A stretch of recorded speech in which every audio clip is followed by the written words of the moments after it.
مصر کو بھی دیکھتے تھے. اور اس کی وجہ یہ تھی کہ حضرت زبیر رضی اللہ تعالیٰ عنہ جو تھے، جو ان کے والد حضرت زبیر رضی اللہ تعالیٰ عنہ کی تجارت تھی ان ساری جگہوں پر. حضرت زبیر رضی اللہ عنہ نے عراق کے اندر بھی اپنے تجارت قائم کی ہوئی تھی، مصر میں بھی قائم کی تھی، بلکہ اس دور میں کوئی شخص مکہ میں ان کو پیسے جمع کراتا تھا تو عراق میں رسید دکھا کر وہ پیسے لے لیتا تھا، مصر میں رسید دکھا کے پیسے لے لیتا تھا. اسی لیے لوگ کہتے ہیں کہ جو پہلا بینکنگ کا تصور ہے وہ حضرت زبیر رضی اللہ عنہ نے دیا.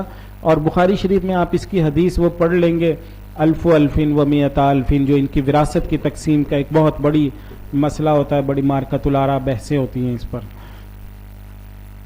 پھر یہ 63 ہجری آیا اور مصر، فلسطین، یہ جو علاقے ہیں یہ بنو امیہ کے ہاتھ سے نکلتے چلے گئے.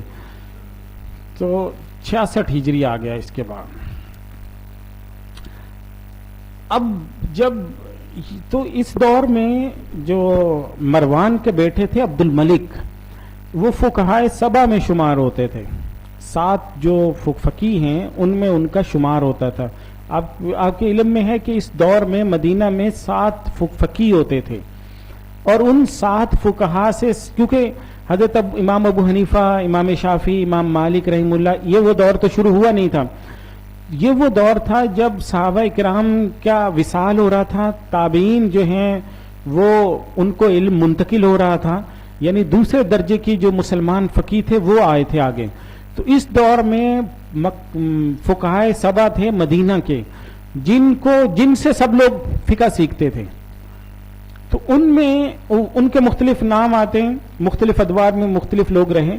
تو ان میں یہ عبد الملک جو مروان کے صاحبزادے تھے، عبد الملک، یہ بھی بہت بڑے فقی تھے، محدث تھے، احادیث کے حافظ تھے، فقہ میں بہت نام تھا ان کا.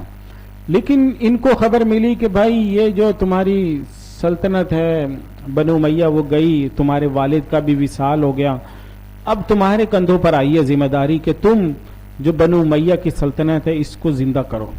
تو یہ سبق پڑھ رہے تھے، احادیث کی کتابوں میں بیٹھے ہوئے تھے. تو مورخین لکھا ہے کہ انہوں نے پھر کہا کہ ھذا فراق بینی و بینک، اپنی کتابوں کو مخاطب کر کے یہ کہا کہ آج سے تمہارا اور میرا رستہ جدا ہو گیا ہے، آج سے میں حکومت سنبھالوں گا. اس کے بعد پھر عبد الملک بن مروان جو ہے اس نے چھوٹی سی جگہ سے پھر شروع کیا ہے اپنا کام، اور شام سے انہوں نے، شام سے، کیونکہ شام جو ہے یہ حضرت امیر معاویہ کے دور سے بنو امیہ کے پاس رہا ہے، تو وہاں سے انہوں نے اپنی کوشش شروع کی، لوگوں کو منظم کیا، جوڑا ساتھ میں. اور ان کے دوسرے بھائی تھے عبدالعزیز، عبد الملک کے دوسرے بھائی تھے عبدالعزیز، ان کو انہوں نے اپنے ساتھ لگایا. وہ والد ہیں حضرت عمر بن عبدالعزیز کے. تو حضرت عمر بن عبدالعزیز کے جو والد تھے ان کو انہوں نے اپنا ولی عہد بھی بنایا، یعنی میرے بعد آپ خلیفہ بنیں گے.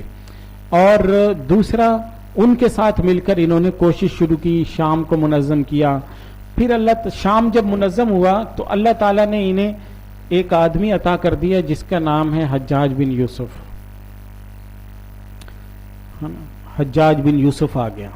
حجاج بن یوسف ایک قاری تھا، ایک قاری صاحب تھے، طائف میں پڑھاتا تھا. تو اس کو تنگ کیا حضرت عبداللہ بن زبیر کے فوجی کوئی آئے تھے، ان سے یہ تنگ ہو گیا، ان سے جیسے تھوڑی اکھڑ طبیعت کا تو تھا ہی، تو ان سے یہ جھگڑا، اور انہوں نے 2-3 مرتبہ چھاپا مارا اس پر. یہ پھر ان سے متنفر ہو کر شام آ گیا کہ میں اب اس علاقے میں رہوں گا ہی نہیں جدھر تمہاری خلافت. تو جب یہ آیا شام میں تو اس کو سپاہی پکڑ کر لے آئے حضرت عبد الملک بن مروان کے دربار میں.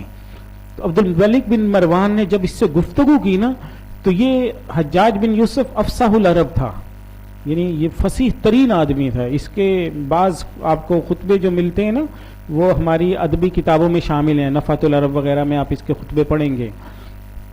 تو بہت فصیح آدمی تھا. تو بعض پوری تقریریں ان کی ایک ایک جملے پر مشتمل ہوتی تھی. اور عبد الملک بن مروان سے اس طرح یہ رابطہ کرتا تھا کہ ان کو ایک لفظ لکھتا، وہ آگے سے دوسرا لفظ جواب میں دے دیتے تھے. تو اس طرح سے یہ ہوتا. تو اس کو انہوں نے رفتہ اس کو دیکھا کہ یہ بڑا زبردست منتظم آدمی ہے، اور فصیح ہے، سمجھدار ہے، عقل مند ہے. انہوں نے رفتہ رفتہ اپنی جو فوج تھی بنو امیہ کی فوج، اس کی سپہ سالاری حجاج کو منتقل کر دی. تو حجاج بن یوسف کیا ہو گیا؟ بنو امیہ کی فوج کا سپہ سالار بن گیا. جب وہ سپہ سالار بنا تو انہوں نے کیا کیا؟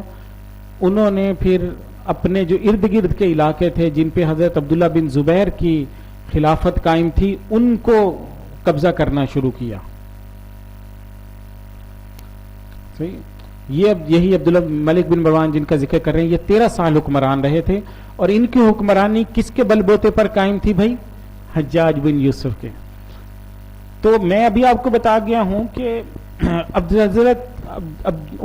حضرت جو ہیں عبداللہ بن زبیر، ان کی خلافت کون کون سی علاقوں پر تھی؟ مکہ پر تھی، مدینہ پر تھی، اس کے بعد کون سے علاقوں میں تھی؟ عراق پر تھی، اور کس میں تھی؟ مصر میں تھی، ہے نا. مصر میں بھی تھی، عراق میں بھی تھی، مکہ اور مدینہ میں بھی تھی. تو انہوں نے کیا کیا؟ حجاج بن یوسف نے سب سے پہلے عراق پر حملہ کیا. عراق میں حضرت مصعب بن زبیر سے ان کی جنگ ہوئی. حضرت مصعب بن زبیر کو بھی انہوں نے شہید کر دیا. پھر اس کے بعد اس کو ٹاسک دیا، اس نے پھر حضرت عبداللہ بن زبیر سے جنگ لڑی اور مکہ فتح کیا اس نے. اور وہ مشہور واقعہ جو مولانا طارق جمیل صاحب دامت برکاتہم سے آپ نے سنا ہوگا بار بار، کہ وہ حضرت اسماء رضی اللہ تعالیٰ عنہ جو تھی، وہ ان کی والدہ تھیں. تو انہوں نے جب یہ دیکھا کہ حجاج بن یوسف نے ان کو شہید کرنے کے بعد ان کی لاش لٹکائی ہوئی تھی نا، تو انہوں نے کہا، فرمایا کہ کیا اس راکب کے، اس شاہ سوار کے سواری سے اترنے کا وقت نہیں آیا؟ تو بہرحال، لیکن اس سے کیا ہوا کہ پورے مکہ، مدینہ، شام، عراق، ان سارے علاقوں پر جو حکومت قائم ہو گئی تھی حضرت عبداللہ بن زبیر کی، اس کی جگہ پر حکومت کن کی قائم ہو گئی؟ عبد الملک بن مروان کی. اور انہوں نے اپنا جو سپہ سالار اب تک بنایا ہوا تھا حجاج کو، اور پھر حجاج کو بلاد الشرق کا نگران بنا دیا، گورنر بنا دیا گیا. تو پھر حجاج بن یوسف گورنر بن کے عراق میں رہے. تو عراق کی گورنری حجاج کے پاس آ گئی، اور حجاج کے پاس دوسرے نمبر پر عراق سے آگے جو ایران ہے، اور یہ قازقستان، کرغیزستان، تاجکستان، ازبکستان، ترکمانستان، ان علاقوں کی آ گئی. یہ آپ دیکھ رہے ہیں نا، یہ سارے ملک جو ہیں، یہ سمرقند، بخارا، مرو، توس، نیشا پور، یہ سارے، یہ اوپر قازقستان ہے، پھر کرغیزستان ہے، یہ والا علاقہ ہے جو پاکستان کے قریب ہے، یہ تاجکستان ہے، پھر ازبکستان ہے، اور آخر میں یہ والا جو علاقہ ہے یہ ترکمانستان ہے جو ایران کے اوپر ہے. اور یہ ایران ہے، یہ سارا، یہ جو رے اور نیشا پور آپ کو نظر آ رہا ہے نا، یہ سارا ایران ہے. ٹھیک ہے. یہ درمیان میں بحیرہ قزوین ہے، یہ سمندر ہے. تو یہاں تک اسلامی سلطنت کہاں، کس دور میں پہنچی ہے؟ بنو امیہ کے دور میں. اللہ نے پھر ان کے لیے فتوحات کے دروازے کھولے.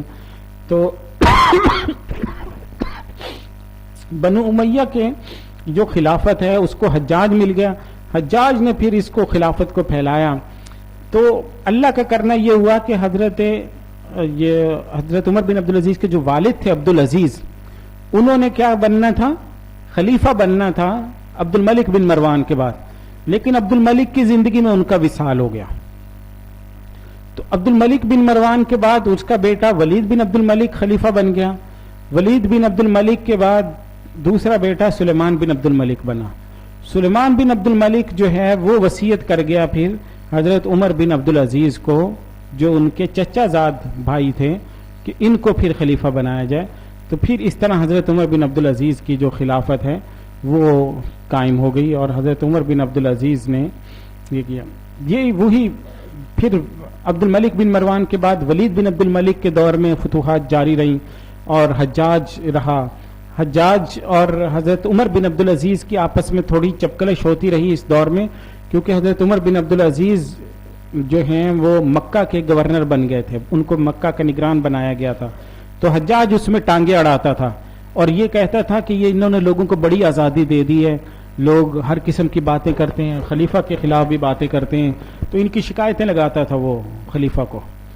لیکن حضرت عمر بن عبدالعزیز بہرحال چونکہ ان کے رشتہ دار بھی تھے خلیفہ کے، ولید بن عبد الملک کی جو ہمشیرہ تھی وہ حضرت عمر بن عبدالعزیز کی اہلیہ تھی، تو ان دونوں کی آپس میں رشتہ داریاں اتنی گہری تھیں، اور چچا کے بیٹے بھی تھے۔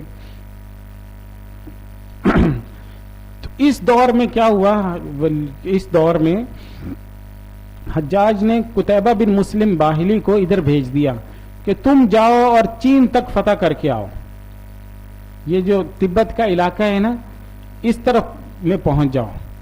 تو قتیبہ بن مسلم جو ہیں وہ اس طرف میں آئے اور انہوں نے اس طرف کے علاقے چین میں مسلمان پہنچ گئے۔ یہ جو چین میں اب سنکیانگ کا مسئلہ چلا ہوا ہے نا، یہ وہ لوگ ہیں جو اس دور میں مسلمان ہوئے تھے، اس دور میں مسلمان ہوئے ہیں جب یہ قتیبہ بن مسلم باہلی یہاں پر آئے تھے اور حجاج بن یوسف نے ان کو بھیجا تھا۔ یہ آپ کو نظر آ رہا ہے جی، ٹھیک ہے۔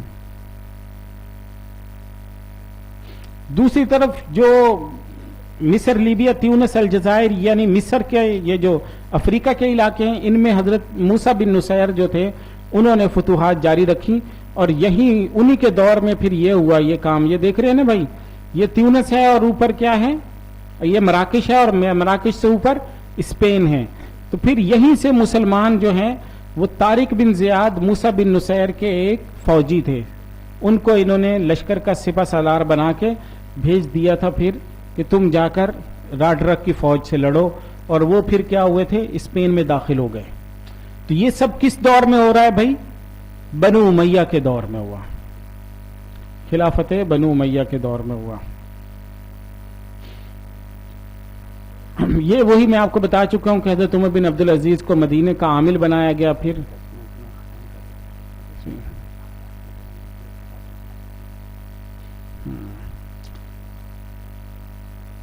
یہ قتیبہ بن مسلم جن کا میں پہلے ذکر کر چکا ہوں کہ انہوں نے کیا کیا، چین میں یہ جو سنکیانگ کا علاقہ ہے یہاں تک انہوں نے فتح کیا، اور انہوں نے چین کا جو خاقان تھا اس کو شکست دی۔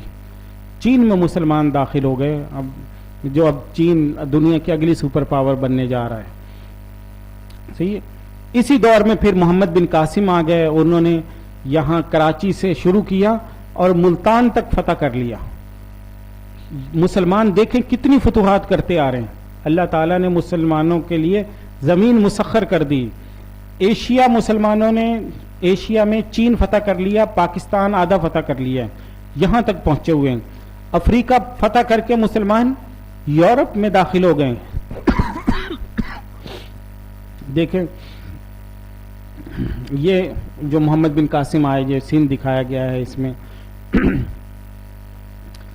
لیکن پھر یہ ہوا کہ ولید بن عبد الملک کے بعد فتوحات رک گئیں۔ کیوں رکی؟ ایسے لگتا تھا جیسے مسلمان سارے تینوں بر اعظم فتح کر لیں گے، لیکن ایشیا، یورپ اور افریقہ یہ سارے بر اعظم مسلم کیونکہ ولید بن عبد الملک کے بعد جو سلیمان بن عبد الملک آیا، اس نے کہا کہ جتنے بھی حجاج نے گورنر بنائے تھے ان سب کو قید کر کے لاؤ۔ تو محمد بن قاسم کو قید کر دیا گیا، طارق ابن زیاد کو گرفتار کر کے لایا گیا، اور موسیٰ بن نصیر کی ساری جائیداد انہوں نے چھین لی۔ اللہ تعالیٰ نے اس کی وجہ سے پھر فتوحات روک دی، کیونکہ اس نے تو اپنے ذاتی انتقام لیا نا، تو اللہ تعالیٰ نے ذاتی انتقام لینے کے نتیجے میں پھر فتوحات روک دی۔ لیکن اس کا واحد جو ایک نیکی کا کام تھا وہ یہ تھا کہ وہ اپنے بعد حضرت عمر بن عبدالعزیز کو خلیفہ نامزد کر گیا، اور 2 سال 5 مہینے حضرت عمر بن عبدالعزیز خلیفہ رہے، اور انہوں نے پھر وہ خلافت قائم کی جس کی دنیا میں مثال دی جاتی ہے۔ لیکن حضرت عمر بن عبدالعزیز کے بعد بنو امیہ ختم ہوتی گئی، اور اس کے بعد بنو امیہ 132 ہجری میں، یعنی 32 سال لگے ان کو ختم ہوتے 99 ہجری سے 101 تک حضرت عمر بن عبدالعزیز رہے، اور 101 سے 132 تک، ان 31 سالوں میں خلافت بنو امیہ ختم ہو گئی، اور ان کی جگہ پہ بنو عباس کی خلافت جو ہے وہ قائم ہو گئی۔ یہ آپ کو ایک نقشہ دکھایا گیا ہے کہ یہ جو ہمارے ہاں جن علاقوں کی ہم بخاری، مسلم اور یہ ساری کتابیں پڑھتے ہیں، یہ سارے بنو امیہ کے دور میں فتح ہوئے۔ دیکھیں یہ بخاری، دارمی، ترمذی، نسائی، یہ سب کے سب کہاں ہیں؟ وسط ایشیائی ریاستوں میں، قازقستان، کرغیزستان، تاجکستان، ازبکستان، ترکمانستان، یہ ایران آ گیا، افغانستان آ گیا. اچھا، اس کے بعد میں یہ آپ دیکھیں جارجیا، آرمینیا، آذربائیجان آ گئے.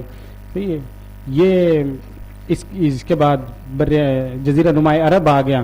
تو یہ سارے علاقے وہ جو بنو امیہ کے دور میں فتح ہوئے، اور اللہ تعالیٰ نے ان علاقوں میں بڑے بڑے محدثین، دین کی خدمت کرنے والے پیدا کیے ہیں. پھر تو 132 میں بنو امیہ ختم ہو گئے، کیونکہ بنو امیہ پہ سب سے بڑا الزام کیا تھا کہ ایک تو انہوں نے حضرت علی رضی اللہ عنہ کے خلاف جنگیں لڑی ہیں، دوسری بنو امیہ پہ الزام یہ تھا کہ انہوں نے نواسہ رسول جو ہیں ان کو قتل کیا ہے، تو امام حسین رضی اللہ تعالیٰ عنہ کے. تو یہ ایک چپکلش چل رہی تھی خاندانی نسلی، اس کو آگے بڑھاتے بڑھاتے بڑھاتے بنو عباس نے اس کو کیش کیا، اور بنو عباس نے بنو امیہ کی خلافت ختم کر کے 132 ہجری سے پھر خلافت شروع کی ہے بنو عباس کی. اس کی ایک پوری تحریک چلی ہے. اس پچھلے تقریباً یہ سمجھیں کہ حضرت حسین رضی اللہ تعالیٰ عنہ کی شہادت کے بعد سے لے کر 132 ہجری تک یہ ایک طویل تحریک تھی جو تقریباً 60-70 سال چلی ہے. 60-70 سال کے بعد جا کے پھر بنو عباس نے اپنی خلافت قائم کی. اس کے پہلے جو حکومت جنہوں نے سنبھالی، خلیفہ بنے عباسی، وہ ابو العباس صفاح تھے. انہوں نے اتنے آدمی قتل کیے کہ ان کے نام کا حصہ صفاح بن گیا، کہ یہ زیادہ زیادہ خون بہانے والے ہیں. انہوں نے امام جعفر صادق کو خط لکھا تھا کہ آپ خلیفہ بنے، انہوں نے انکار کیا، تو پھر یہ خود خلیفہ بن گیا ابو العباس صفاح نے. ابو العباس صفاح کا انتقال ہوا تو ابو جعفر المنصور، یہ پھر تاریخ میں بڑا مشہور نام ہے ابو جعفر المنصور، جنہوں نے پھر بغداد قائم کیا ہے. پھر بغداد جو ہے وہ پوری دنیا کا مرکز بنا اور علم کا مرکز بنا. جو ہم آج ذکر کرتے ہیں نا، مسلمانوں کے بڑے سائنسدان ہیں، اور دارالحکمت بنا ہے، بیت الحکمت بنا. مسلمانوں نے دنیا بھر کے علم کا ترجمہ کیا، اور پھر مسلمان سائنس میں، فلسفہ میں، منطق میں اس دور کے جتنی علمی کارنامے تھے وہ سر انجام دیے. وہ پھر اس دور کے اندر ہوا. یہ ابو جعفر منصور تھے. انہوں نے بغداد جو ہے اس کو قائم کیا، مسلمانوں کی سلطنت کو منظم کیا، اور رفتہ رفتہ آ کر انہوں نے اسلامی جو سلطنت ہے اس کو. اس کے بعد پھر ہارون رشید آ گئے، مامون الرشید اسی میں آئے. تو ہارون رشید کے دور میں پھر خلافت بغداد اور مستحکم ہوئی، مضبوط ہوئی.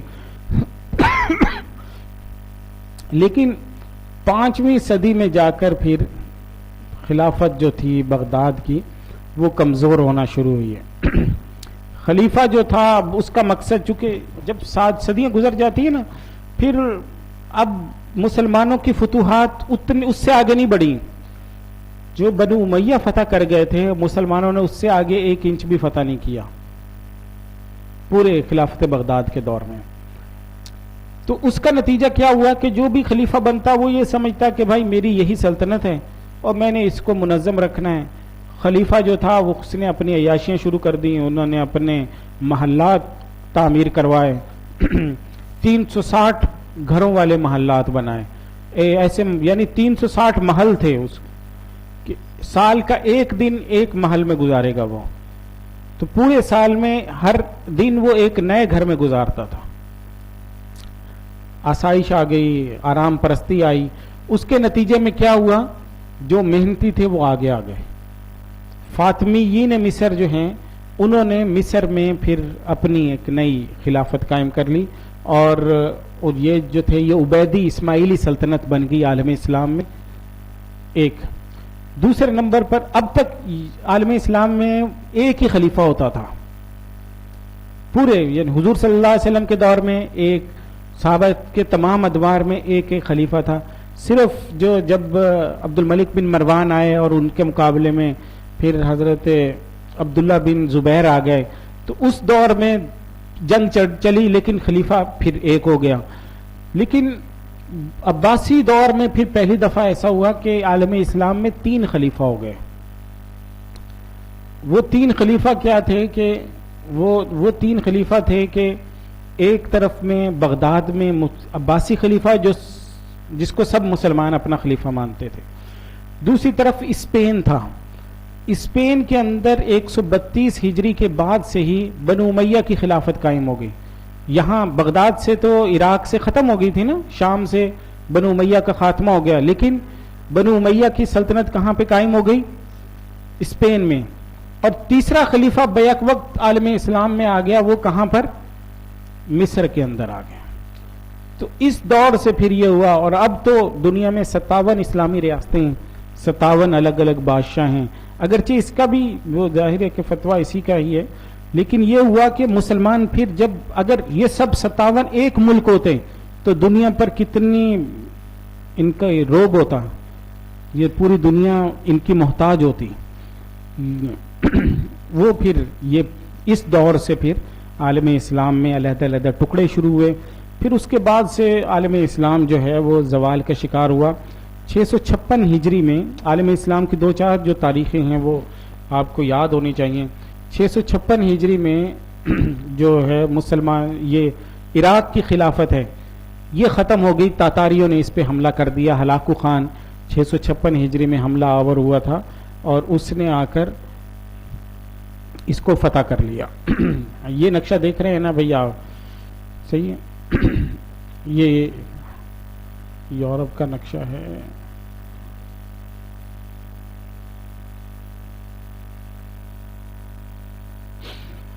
اچھا تو 656 میں تو کون سی خلافت ختم ہوئی ہے مسلمانوں کی؟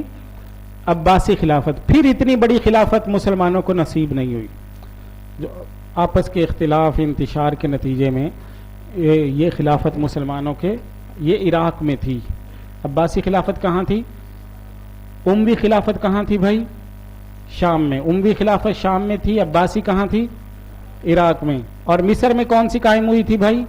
5ویں صدی میں دولت فاطمیہ فاطمی سلطنت قائم ہوئی تھی. مصر میں کون سی سلطنت قائم ہوئی تھی بھائی؟ فاطمی. اور اندلس میں کون سی قائم ہو گئی تھی بھائی؟ اموی. صحیح ہے. تو بنو امیہ نے وہاں پہ قائم کر لی تھی. کس میں؟ اسپین میں، اندلس میں. اور مصر میں کن کی تھی؟ اور عراق میں کن کی تھی؟ اور یہاں شام میں کن کی خلافت تھی؟ اور خلافت راشدہ کے ادوار میں کون سی جگہ رہی ہے جہاں پہ پایا تخت تھا دارالخلافت؟ وہ مدینہ منورہ تھا. دور نبوی میں یہ سارے ادوار میں خلافت راشدہ کے دور میں یہی مدینہ منورہ تھا. ٹھیک ہے، اتنی بات سمجھ آ گئی ہے بھائی سب کو؟ تو یہ پھر مسلمانوں کی تاریخ جو ہے وہ پھر خلافت بغداد کے بعد پھر چھوٹی چھوٹی خلافتیں آئی ہیں. چھوٹے چھوٹے علاقے مسلمانوں کے ہو گئے، مسلمان ملکوں میں تقسیم ہو گئے. پھر آج تک پہنچے ہیں ہم جو 57 ملک بنے ہوئے ہیں دنیا کے اندر، اور ان میں سے کبھی کوئی کم ہو جاتا ہے، کسی پہ اور بھی قبضہ کر لیتے ہیں. کتنے ملک ہیں جہاں اسلام اجنبی ہو گیا. ٹھیک ہے بھائی، تو کوئی سوال ہو تو اس سے متعلق پوچھ سکتے ہیں. وآخر دعوانا ان الحمدللہ رب العالمین. کوئی پرچی وغیرہ پر لکھ کر بھی پوچھ سکتے ہیں، ویسے پوچھ سکتے ہیں کوئی اس سے متعلق ہو.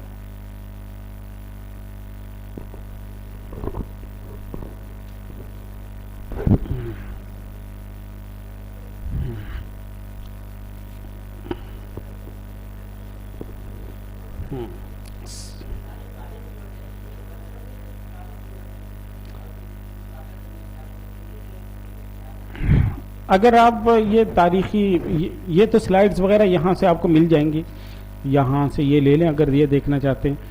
ویسے آپ تاریخ جو ہے اس کے لیے مختلف کتابیں ہیں. مولانا سعید احمد اکبر آبادی کی مسلمانوں کا عروج و زوال ہے، مختصر کتاب ہے. اس میں مسلمانوں کے یہ سارے ادوار موجود ہیں، ان کو آپ پڑھ لیجئے. اس میں آپ کو مسلمانوں کی جو تاریخ ہے ساری صرف اسلامی پس منظر سے، وہ تھوڑی مختصر بھی ہے اور اس میں تمام ضروری تفصیلات آ گئی ہیں، وہ دیکھ لیجئے اس کے اندر.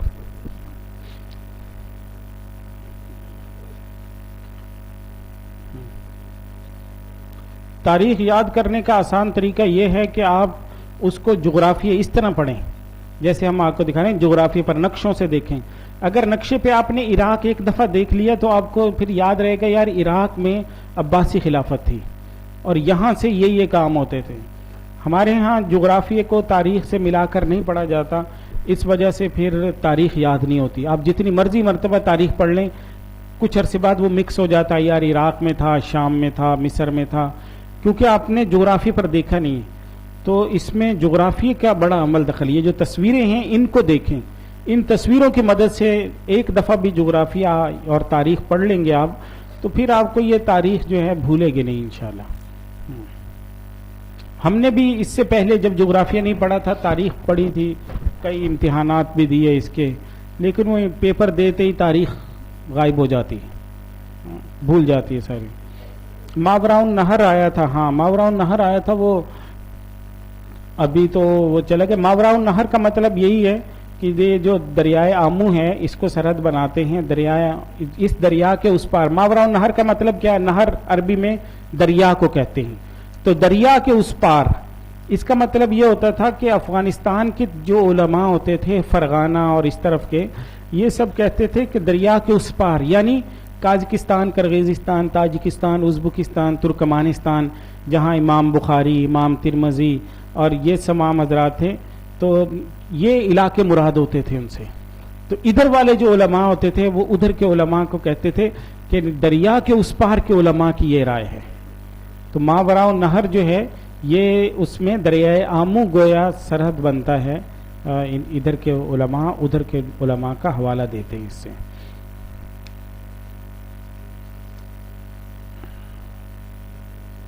ہاں خلافت عثمانیہ تھوڑی بعد میں، وہ بھی اس کے بعد آنی تھی، تو آپ نے یہ جو خلافت عثمانیہ وہ اگلی کسی نشست میں انشاءاللہ آئے گا.